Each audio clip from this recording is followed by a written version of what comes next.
Most vehicles fight the ground they move across. Wheels grind, tracks tear, water resists. Terrain dictates speed, stability, and survivability. Magnetic hull. Vehicles are designed to change that relationship entirely. Instead of relying purely on mechanical contact, these vehicles use electromagnetic field manipulation to partially decouple from the surface beneath them. The idea isn't full levitation like a maglev train, it's controlled interaction. Magnetic hull vehicles generate localized electromagnetic fields along the underside and lower hull. These fields interact with conductive or ferromagnetic elements in the environment: soil, metal debris, reinforced roads, or water infused with particulates to reduce friction and stabilize movement. Think of it as selective weight redistribution. Rather than the entire vehicle pressing down equally, magnetic forces dynamically shift load away from vulnerable contact points.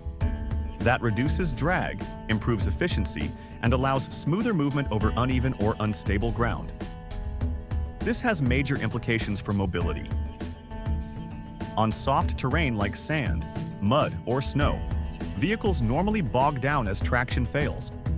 A magnetic hull can reduce surface pressure, helping the vehicle glide instead of sink. On urban rubble, the system smooths traversal by minimizing hard impacts and vibration. There's also a defensive advantage. Magnetic hulls can reduce the effectiveness of ground-based threats like mines and pressure-triggered devices by limiting direct contact.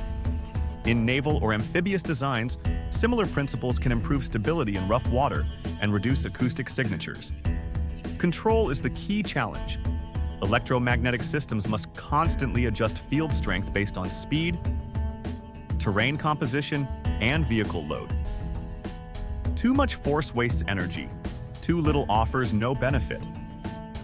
That's why these vehicles rely heavily on AI-driven control systems that tune magnetic output in real time. The system doesn't just ask, how fast should we go? It asks, how should we interact with the ground right now? There are limits. Magnetic hulls require power, and not all terrain responds equally to electromagnetic influence.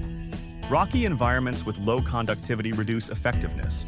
That's why most designs combine magnetic systems with traditional wheels or tracks rather than replacing them entirely. But even partial assistance can transform performance. For military logistics, this means heavier loads moved faster across difficult terrain. For disaster response, it means vehicles that can reach unstable zones without tearing themselves apart. And for future transport concepts, it opens the door to vehicles that adapt their movement style dynamically, instead of being locked into one mode. Magnetic hull vehicles represent a shift toward adaptive mobility.